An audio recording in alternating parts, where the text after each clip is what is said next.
Hi, and welcome back to an episode number 5 of the Carnivore Evolution.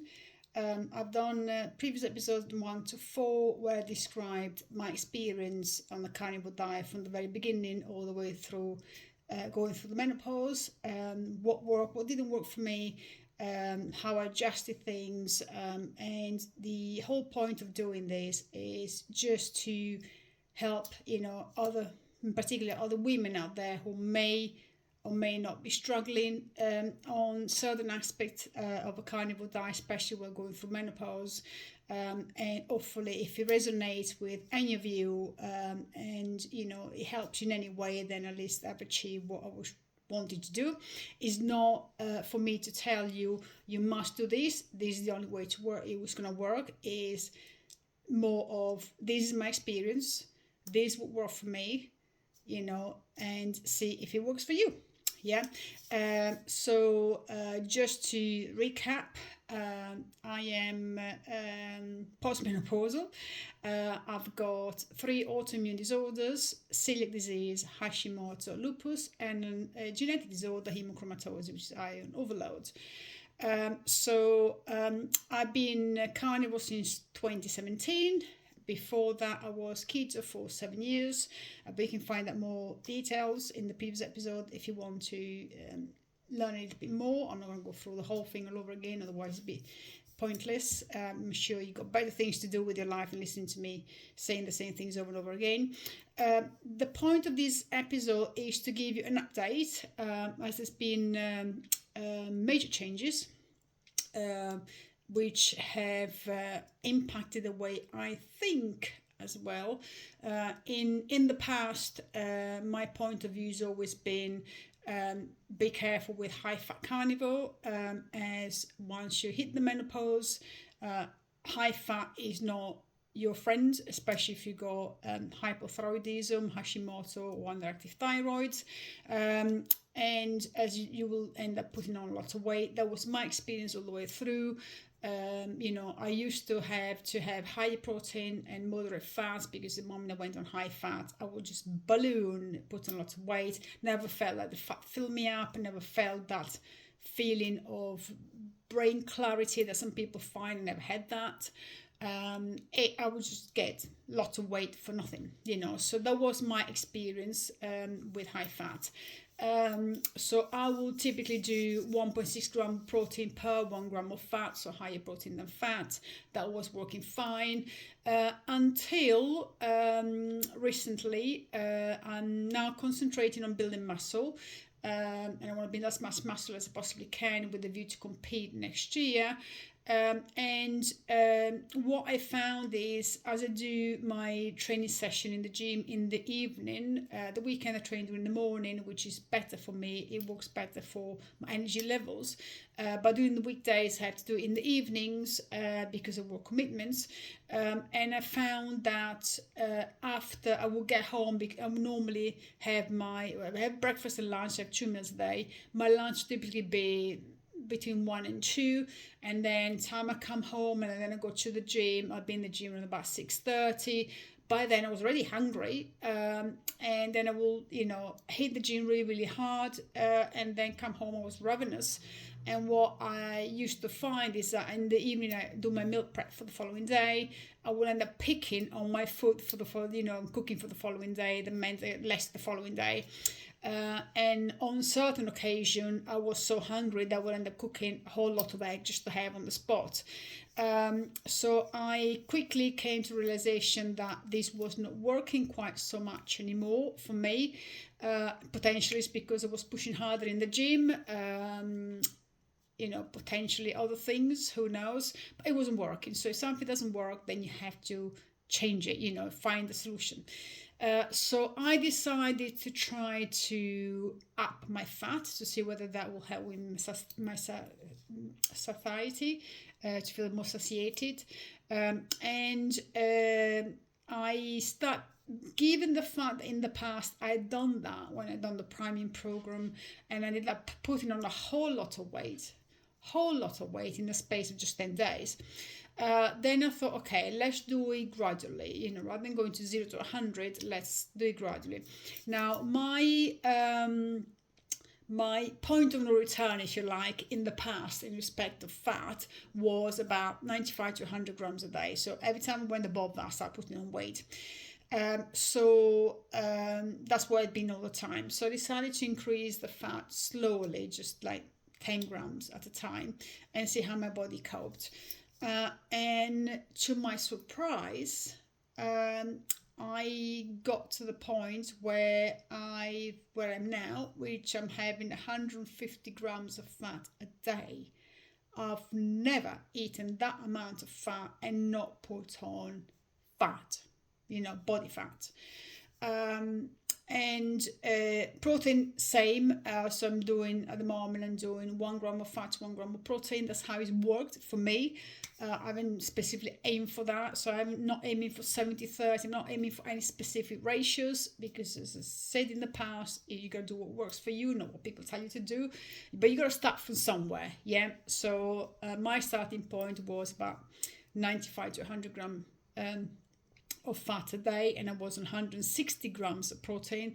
So I decided, as I up the fat, just drop the protein a little bit, because I thought perhaps that's not helping out matters either as well, too much protein. So slowly increase the fat, drop the protein down 150 grams, and slowly increase my fat and see how my body reacted. As I said, to my surprise, my weight was going up on the scale. The weight was going up, but it wasn't fat. How do I know it wasn't fat? Well, a couple of things. First of all, my lifts in the gym have been increasing consistently week in, week out.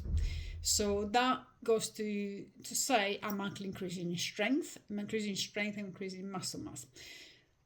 Number 2, I use bioimpedance scales. While they're not perfect, they give you a trend. So they work out they measure your body fat, muscle mass, and they throughout this period show me that my fat has remained stable while my mass has been going higher, and which this has been confirmed today when I've done measurements as well. So I said, great. I mean, so not putting on body fat and actually increasing muscle. Now, today I did some measurements. So on a daily basis, I weigh myself, and I use a bioimpedance scale, which is one of the ones you just stand on it. So they're not, terribly accurate, because obviously you got these electric currents going through your feet. Only ideally you want something where you got your hands and your feet being measured at the same time, so it'd be more accurate, because it's got to estimate. Otherwise, you're estimating half of your body, if you like. But that's, again, it's just an easy one to step on in the morning when I'm half asleep, and then just to get a trend, and only look at the trend at the end of a week. I don't bother looking at it every day, because you don't want to mess up with your mind, if you like. So I use that daily, and then once a month I do my full measurements. So will be using the 10-liter scale, which is a segmental scale, again by impedance, but it's got handles as well as measuring from your feet, electrode for the feet, and I do take measurements in all the areas. So I've got chest, waist, love handles that they call them, hips, leg, and arm. Looking at the results, again, it shows I've actually put on 1 kilo of muscle. This in the last month. My body fat remained the same, and that's confirmed by looking at my measurements, as that have actually reduced in certain areas, which was interesting, and remain the same in other areas. Normally if you put on fat is mass, yeah, so you start putting on inches. If you're putting on muscle, the weight on the scale tends to go up, and if you put both of them, you'll have both the inches and the weight going up at the same time. Obviously, the weight on the scale is not just muscle; it can be water, it can be all sorts of things. So you have to look at them in a space of a long period rather than just on a daily basis. And you will know if you're putting on muscle, because your performance in the gym improves all the time. So the fact that I'm being able to improve my lift every single session, whether it's increasing the rep or increasing the weight, goes to show that actually I'm putting on more muscle, and I can actually feel it, I can see it, and I can feel it. Especially my upper body is the one that shows it best. Lower body tends to lag behind a little bit because that's where I store my fat, so there's more softness to the look, if you like, compared to the upper body. But I can tell, I can feel it, I can see it, and I can experience it in the gym anyway. So that was great, because it means what I'm eating now works well. What am I eating? Right. So there is no right way of doing it. Provided you eat food from the animal world, you're fine. Yeah. So provided you don't add any sugars, any crappy stuff, is processed food, you're fine. So, carnivore is eating animal food. Some people work better with certain things, some people react to other. There is some carnivore influencers that recommend beef, butter, bacon and egg, which is great. Yeah, I would love to be able to do that. Unfortunately, I do react to two of those elements. Number one is the butter. I love dairy products, but my body doesn't, unfortunately. And also, dairy products are a massive trigger for me. Butter is like chocolate for me. You put a block of butter, it's gone. If anybody puts a block of chocolate and a block of butter in front of me, I'll go for the butter, and that's gone in 5 minutes. I mean, this is how bad it is. So I'm one of those people who can't do moderation around dairy. It's just abstinence. That's what you gotta do. So that butter is a trigger, and also as dairy, it tends to give me far too much of that rashes, hives, so a little bit of reaction. And bacon, I love bacon, but I've experienced that if I have it regularly, it sends me to the loo. I don't know whether it's part of a processing with the bacon, because let's be honest, it's not as it comes in nature. It's slightly processed. Whether it's the salt, I don't know what it is. There's something in there that after a little bit, my body said not had enough, and it just sends me to the loo. Too often, shall we say, not to give too much information. So those are the kind of food that unfortunately I can't have. I would love to be able to have them. So I've adjusted my diet to the best method. So is beef, eggs, salmon and tallow. So it's nice and simple. I'm Italian. We like a simple life. Yeah, we don't like complicated stuff. Why? Life is complicated enough. Why do you want to make it harder? So keep it simple, stupid simple, as they say, and you're fine. Yeah. So one caveat in respect of salmon. I've tried the smoked salmon, and when you buy smoked salmon in the supermarket, you will find a lot of them have got dextrose as an ingredient. So I managed to find smoked salmon that had just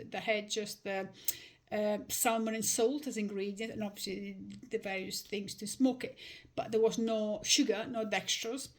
However, even having that was the purest I could find, I started getting reactions to that.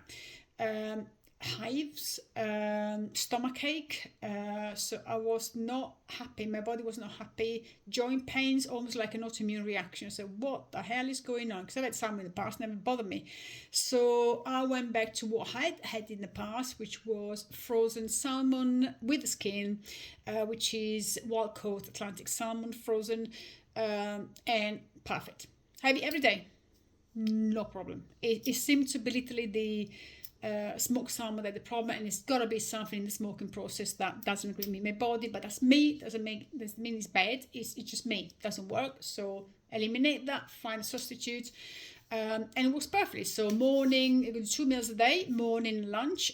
I don't do dinners because as a celiac, digestion is not an easy thing. It's very super slow. And very prone to stomachache if I eat stuff in the evening. So I have breakfast and lunch, which is typically between 1 and 2, and then I'm done, then I'm happy. So breakfast is eggs and salmon. Eggs, scrambled eggs. I like scrambled eggs. So I don't scramble my eggs with cheese. I know some people put cheese or milk or butter. No. Remember, Italian equal simple. Simple, like minimal ingredients. Eggs and a bit of tallow. That's it. That's my scrambled eggs. Yeah, super simple. The salmon, I cook it in the air fryer. Yes, there's nothing added to the salmon. And I put them together, and that's one meal. And my second meal is beef. I would love to be able to eat steaks. Unfortunately, because I have to meal prep my meal the night before, it's not nice. If you ever try cooking a steak and then reheat it, for me it becomes like a soul. You know, it's horrible. Plus, I don't like the fat in steak. I don't like the taste of consistency of fat. So we'll end up cutting the fat away, and then it's way too lean. It's not good. So my happy medium is ground beef. Now in the UK, we are lucky enough that our beef is grass-fed for most of the time. You know, we get the good beef. There's no hormones stuck in there. So we're all happy. And our beef are happy. Our cows are happy. I've actually got filled the cows just outside my house. I see them every day when I walk to the gym and come back. You know, they're all there eating the grass every single day without fail, so I'm quite happy with that. And the ground beef I have is 80-20, yeah, 20% fat, which is because I've increased the amount. I used to get 10% fat before, so I've increased my fat amount, as I say, to get 150 grams of fat and 150 grams of protein, and that's it. You know, that's pretty simple. So beef, eggs, and salmon and tallow. I also have always in the fridge, I have some hard-boiled eggs still in the shell, you know, to make sure they last long enough, which is my snack, you know, if should I need one. Okay, so that tends to happen after training days, big training evenings, I should say, because I said, you know, I come home, I have my meal lunchtime between 1 and 2. And the time I come home, and then I go to the gym, so walk to the gym, you know, and then do my training and walk back, you know. So I get back home about 8:30 in the evenings after the gym session, and after having hit really hard in the gym, I come home and I'm hungry again. I can't have a meal because I know if I have a meal, it's always going to screw up my sleep. So I have these hard-boiled eggs ready for that, normally 1 or 2. That's all I need to satisfy me. And it's actually quite interesting. Hard-boiled eggs are more filling than scrambled eggs. Scrambled eggs, I have to have 4 of them with the salmon for me to feel like the meal has filled me up. Or scrambled eggs, you have 2. Hard-boiled eggs, you have 2, and that's it. You're happy. You're done. You know, so isn't it interesting? It's weird, isn't it? So that's, you know, that's pretty much it. So as I said, big thing is I've now upped my fat, so it's what you consider higher carnivore. So if you need or you must have ratios, well, I think it works about 70-30 ratio wise, but it's 1-to-1. Yeah, 1 gram of fat per 1 gram of protein. That's basically where I'm sitting now, as opposed before I was sitting on 1 gram of fat, 1.6 grams of protein, and that's working perfectly. Improving in the gym all the time, feeling great, you know, hunger gone, you know, so feeling full, you know. And the interesting thing as well for me is that I've in the past I've always been a bit OCD with my food, so I track everything. I mean, I'm still OCD about that. I track absolutely everything. I've been tracking on Chronometer for over 10 years.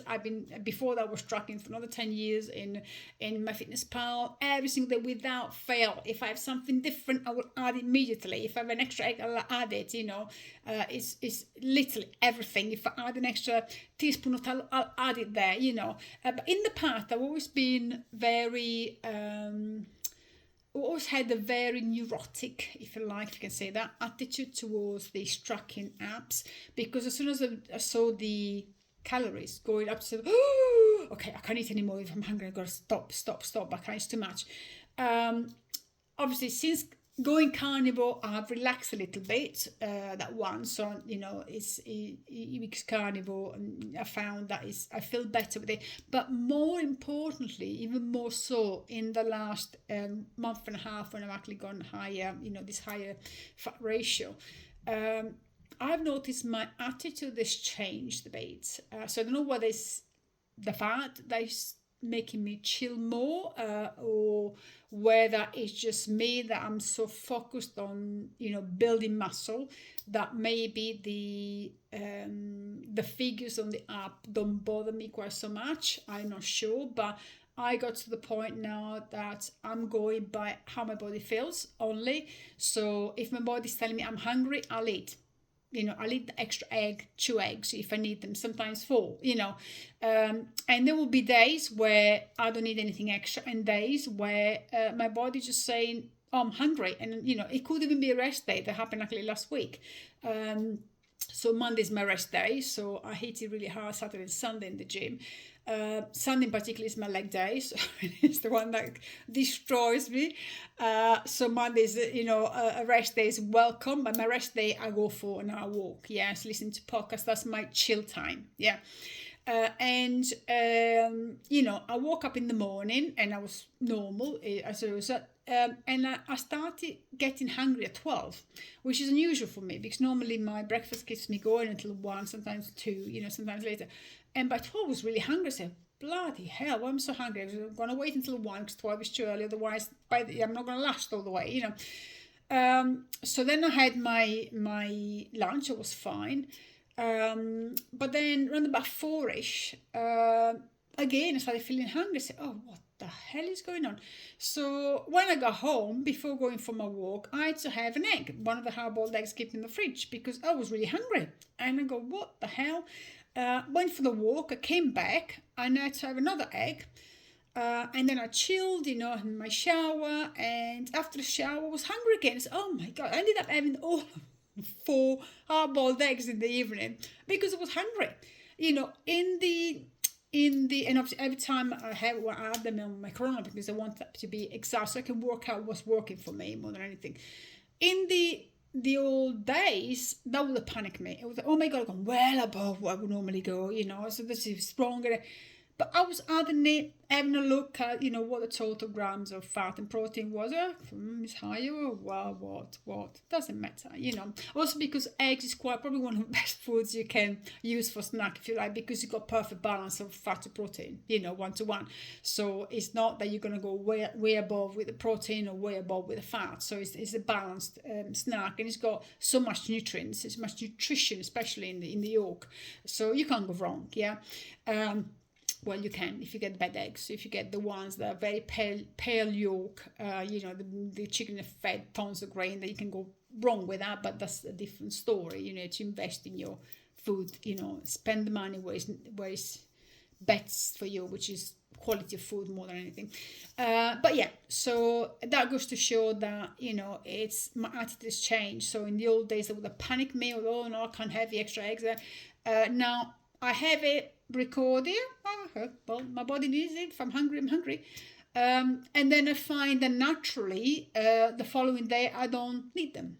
Yeah, so I'm just completely following how my body feels. My focus is get that muscle on, build, and give the body what it wants. Also because as you build in muscle, and as I said, I put on a kilo of muscle in this month, which may not sound much to most people, but at my age, postmenopausal, free autoimmune disorder, and somebody who's trained for over 30 years in the gym, proper trained, not just going there doing 2 kilo dumbbell, like that and chatting away, proper training. Putting on muscle is hard. When you've been training for many years, your body's used to that. It's very difficult to put on muscle. Very difficult. If you're a newbie, you put on muscle like that, especially if you're young. If you're older, you've been training for many years, and you got all these things going against you, then trust me, it's really hard to put on muscle. You really have to work at it, and I have been working at that. And I'm really glad that I put on muscle, and I've got no doubt that the fat I'm putting on muscle is because I'm allowing myself to have, more fat, which is my main fuel as a carnivore, without the panic mode of, oh my God, this X amount of grams of, fat, I've never been above that. I'm feeding what my body needs, and as I'm putting on more muscle, my body is expending more energy, even at rest, as we know muscle does, and therefore, your hunger will tell you, whether you need more, whether you need less, or so forth. So that's great. But the thing that changed absolutely shocked me. Shock is probably not even the word. It's like it floored me. Is when I did blood test. Now, because I take a thyroid medication, which requires private endocrinologist, because I'm taking T3. I have to take T3 alongside as well as T4, because T4 doesn't do very much for me. I can't convert it properly. I had a thyroid gland, 80% of one thyroid gland removed in 1997 after a goiter, a lump formed on that. So in those days, it was just rip it out and then worry about it later. These days we try to be more cautious with that, but in those days they didn't. And then the other thyroid's been destroyed by Hashimoto, because of course nobody bothered testing me for Hashimoto, despite the fact I was saying I'm not feeling right, even the creation, oh, no problem, there's normal, blah blah blah blah. And lo and behold, Hashimoto destroyed the other thyroid. So I'm basically left, the last scan we did showed only 3 millimeters of one thyroid gland left, which means there's no chance in hell for me coming off medication, because I will easily die. I haven't got enough thyroid tissue left in my body to produce sufficient hormone, So, but something that you live with. And I've had to take, for now over 20 years, I've had to take T3 alongside T4. NHS don't prescribe T3, God knows why, because, it's an inactive hormone, possibly cost-wise, who knows. But because they don't prescribe T3, they won't test you for that, because they can't prescribe you anyway, so they don't bother. So you can get it through private endocrinologists, so you've got to pay for that. I've been doing that for 20 years.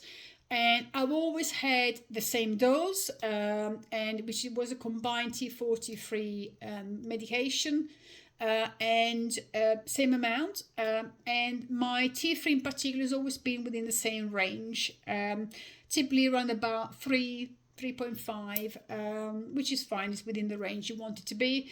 And the last blood test, it was a shocker. It had gone to 8.7, which is way too high. Way too high. I've never in my life been that high before. So when I did the review with my private endocrinologist, she told me, what the hell have you been doing? Because, she knows me.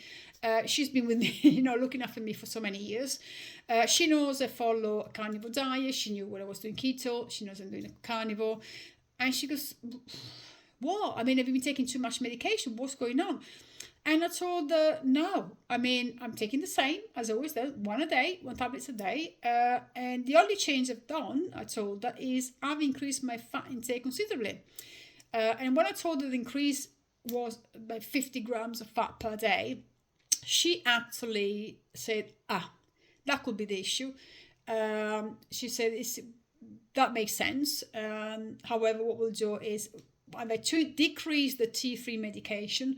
So instead of taking combined T4 and T3 medication 7 days a week, I've now had to split the two.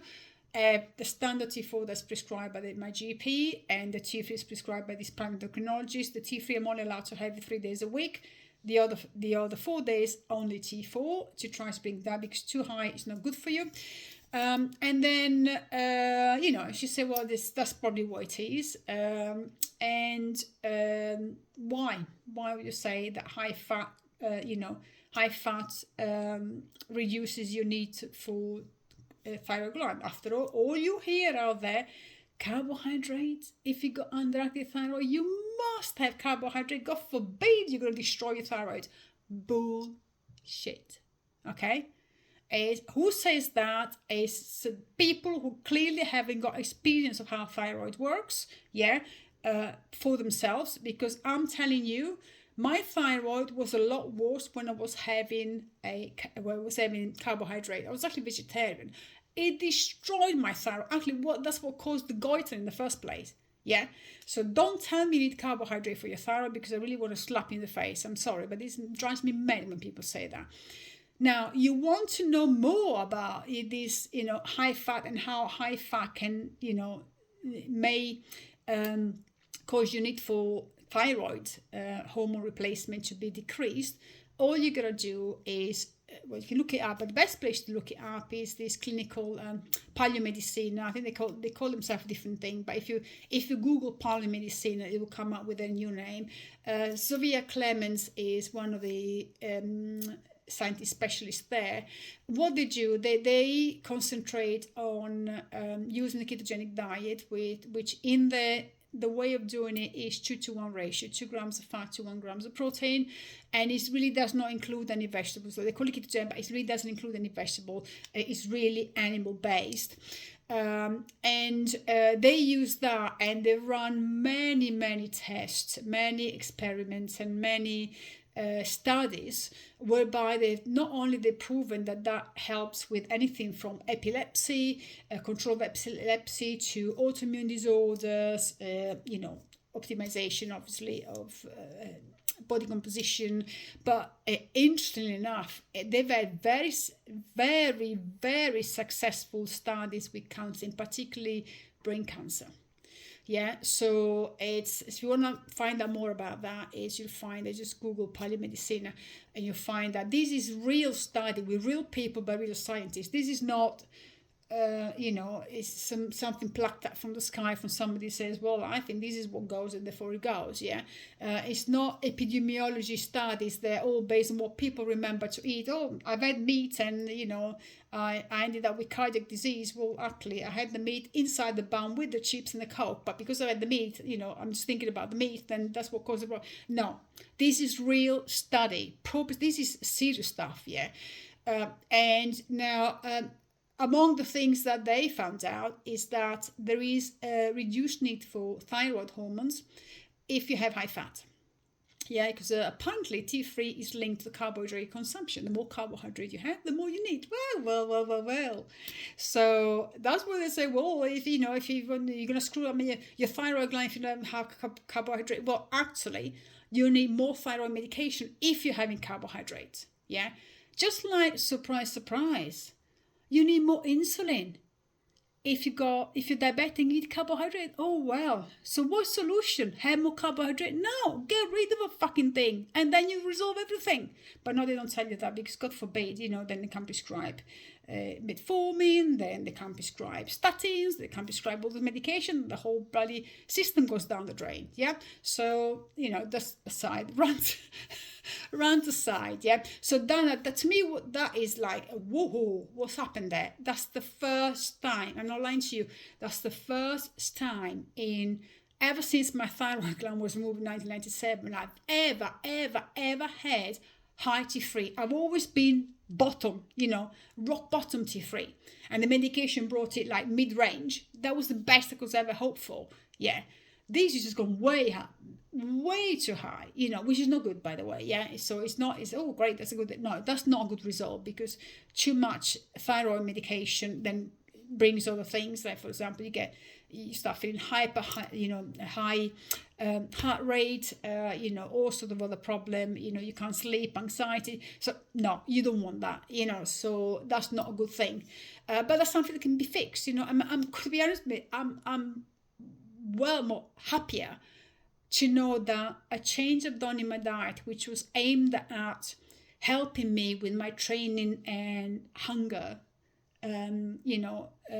hunger levels, has actually had a major impact on medication that now needs to be reduced. I mean, who wants to take medication? I've tried, by the way, of not having any thyroid for a whole month, long time ago, because as I do, I just like, let's test things and see what happens. Well, what happened is they did a blood test after a month, and I had a phone call from this private doctor done the blood test, thinking I was about to, I was literally in a medical emergency because my TSH had gone to 94.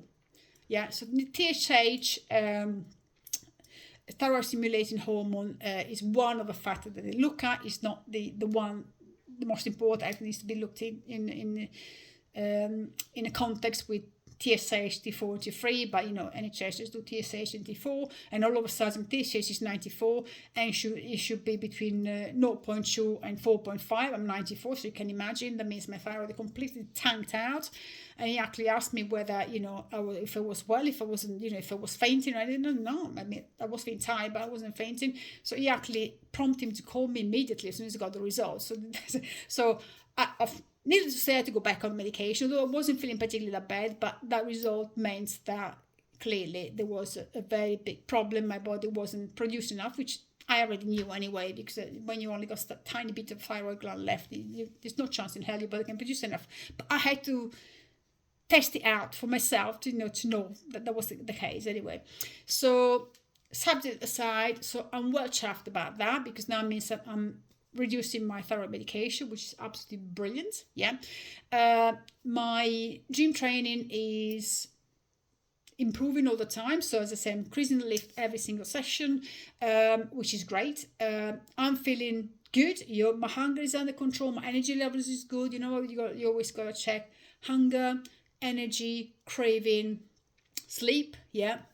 And everything's good, but I will add to the bowel movement, as well. Everything is perfect. So I know it's working, and is something for me that is a major revelation, because as I said in the past, my past experience has always been, if I up my fat, it completely screws me. It completely makes me put on tons of weight. And this is the first time I'm actually having this level of fat. For me, is unheard of. And my body's actually working well with that. Not only I'm not putting on fat, I'm increasing my muscle mass. My fat has remained the same.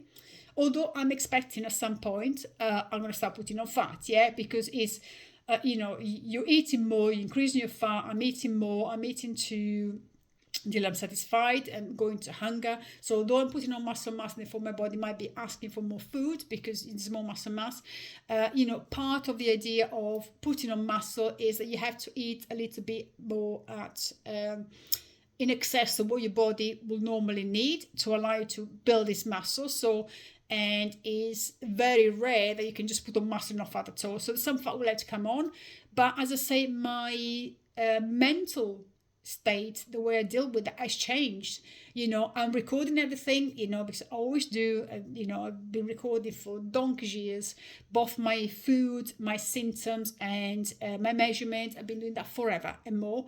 And it's just something for me, so I can go back and see, okay, when I was doing this is what happened. So, and then I can see how my body's changing. Yeah.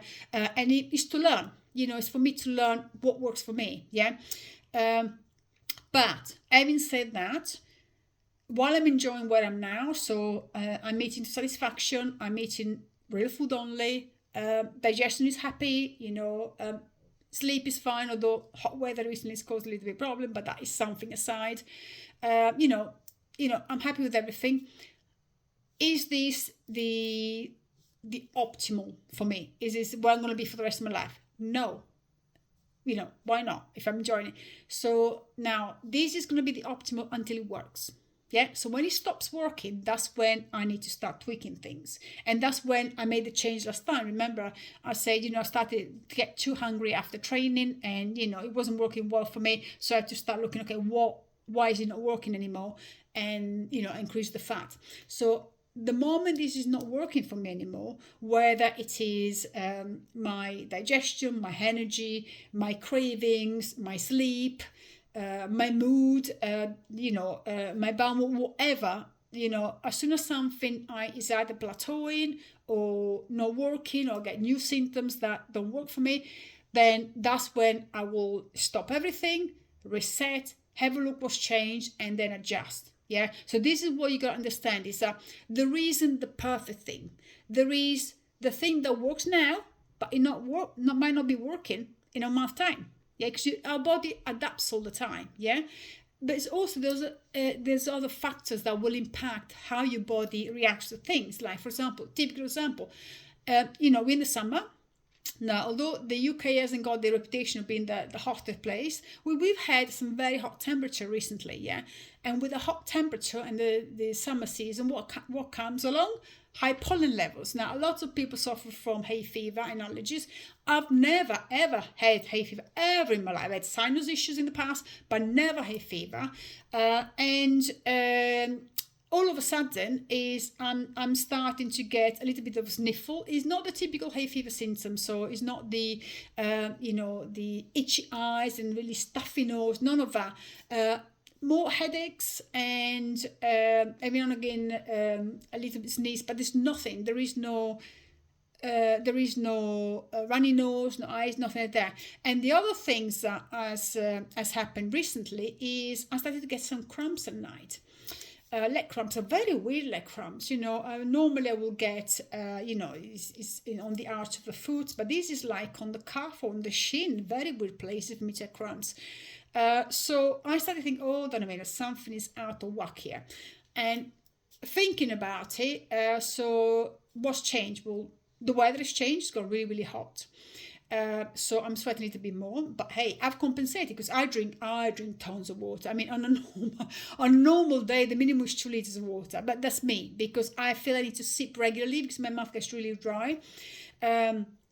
And so I've increased the water because I drink to thirst. Yeah, so if I'm thirsty and drink, I'm not thinking, oh my God, I should be doing. It's water, for God's sake, But that's probably what the problem is because I've been drinking a lot more water.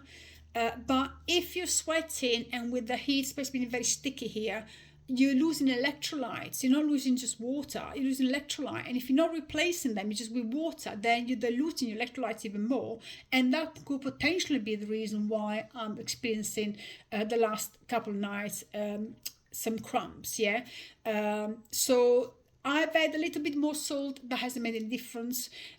So I think there might be a slight electrolyte imbalance due to the hot weather. I'm out there walking all the time.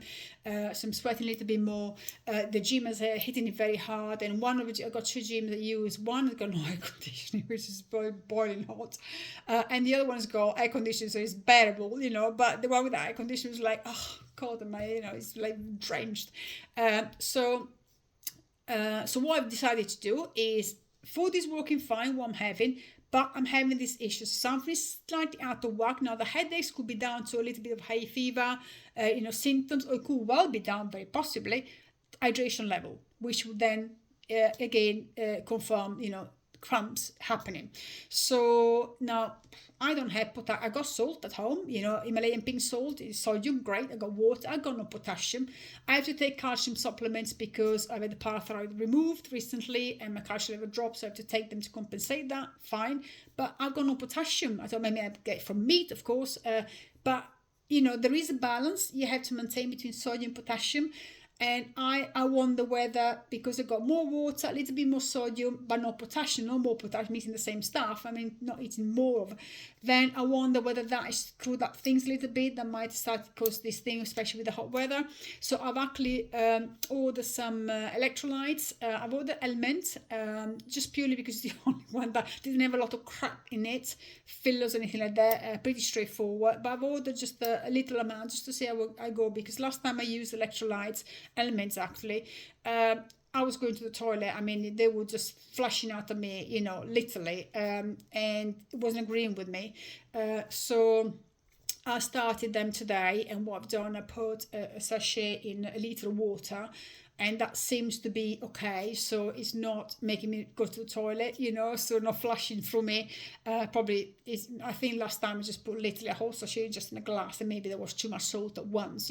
I drank it off. Well, now I'm sipping it throughout the day, and that seems to be good. So let's have a look whether the cramps stop. As I say, you got to test. Yeah, there is no right or wrong, and I'm testing this to see whether that improves.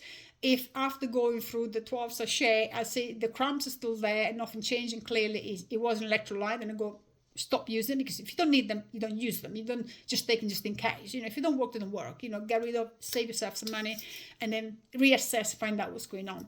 So this is what is very, very important, is there isn't something that will work for the rest of your life. So there isn't a ratio that you have to follow, or even a gram to gram fat to protein that will work for everyone. We're all different. We're going through different stages in life. We have different things that will change. It could be the environment changes. It could be your lifestyle, the stress at work, stress at home, your dietary changes. All of this will impact how your body responds to what you're doing. Yeah, you will hit plateau. Yeah, so things will work for a while, and then you'll hit the plateau. Whether is your goal is fat loss, whether it's improving your health, maybe you got major autoimmune symptoms, you wanna heal your body, or whether like me you wanna put on muscle mass, a lot of muscle mass, is at some point you will plateau. Is not always like that. It's like up, down, up, down, up, down. The idea that eventually you're going up, the trajectory is up towards your goal, but there will be, peaks and troughs. That's how, things work. The important thing is that when you're having these plateaus, you stop, put a pause on what you're doing, look at where you're at, look at what has changed, because something will have changed for you to hit the plateau, where there's an environmental issue, like I mentioned, the heat, the summer, the potentially the pollen that causes your body to react differently, things don't work quite so well, or whether is lifestyle, something has changed, have you moved home, or you had a major change in your life, work, is it stress, what is it, or dietary change, you might have made a change to your diet, added a new food or new drink that you weren't having before, or change your amount, and without even thinking about it, and all of a sudden, you got to hit a plateau. So sit down, look at what, objectively, look at what has changed, in the last week, 2 weeks, a month, that, could have caused this plateau. Once you identify that, then you have to find a solution. So like in my case, cramps, headaches, my first thing I'm thinking, okay, possibly electrolyte imbalance. I don't never take electrolyte, never had to, but I said, let's take them and see what happens, because it's, never suffered from hay fever or anything similar to hay fever, so this is happening now, so okay, let's reassess, let's try this. But the important thing is, when you reassess and you change something, you change one thing at a time. And also it's gradual, so like, for example, the electrolytes, it says you can take some people choose a share a day. Oh, absolutely not. I mean, I remember the first time I took them, I was in the loo within 5 minutes, so absolutely not. I was even hesitant taking one sachet, so let's put in a liter of water and drink it slowly, see what happens, so changes gradually, and most importantly, one change at a time, because if you change 2 or 3 different things, then you won't know which one has got you out of a plateau, if you manage to get out of a plateau, So you try one thing, that changes, that makes the change that you want, improves it, great. You go with it, and you keep on doing it until that doesn't work anymore. Because let's be honest, if it's working, why do you want to change it? If it's working, just keep going until something doesn't work anymore, and then you have to reassess. Because you will get to that point. It's totally unrealistic to think you will go through life, you find a solution, and that will last you for the rest of your life. Ain't gonna happen.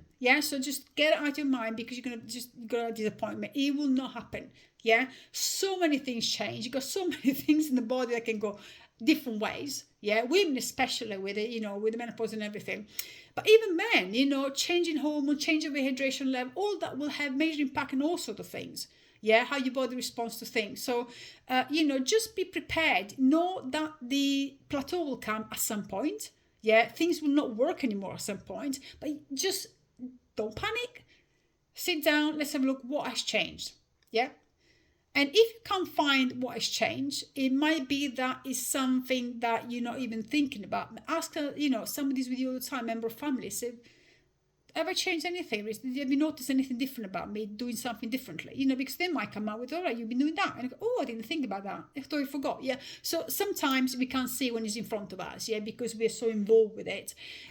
So ask, people close to you if they notice anything different, you're doing something different, because they will tell you. They will be the first one to notice if you're stuck, And then make the change you need to make, but one at a time and gradual. Don't just go from 0 to 100, because 0 to 100, we only hit a disaster.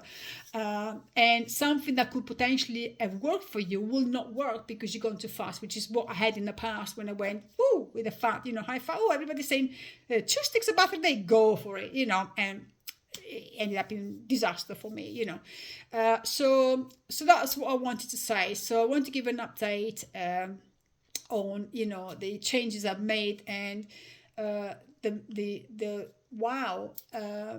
result it had, especially with my thyroid, because for me it's like, I'm still like, how never in my life I've had high T3, which which really goes to show how beautifully the body works when you actually give it the right nutrients, the right food, and goes to show that actually fat is not bad when it's good fat. Yeah, okay, it's fat as it comes in nature. It's not the fat that they get out from seeds that are not supposed to be eaten in the first place. Yeah, don't want any of that. Thank you very much. So hope you find this helpful. As I say, the whole point of doing this is just to share my experience as somebody who's got a little bit of a complex medical, history, if you like. And my try and tribulation for the carnivore diet, what worked, what didn't work. It's just so that if any of this resonates with any of you who have perhaps struggled with certain things, haven't found a solution, might give you some idea. Oh, let's try this. Doesn't mean that what I'm doing is correct. That's what, as I say, that's what works for me. You gotta do what works for you. But hopefully, some of the tips, may help somebody. That's the whole point of this. We all here in the carnivore community, we all try to help each other. We not, most people, there are some outliers out there. They do their own things, but let's not go down that road. So most of the carnivore community are there trying to help each other, sharing experiences, what worked for them, and because we are all different, certain things will work for certain people, other things will work with other people.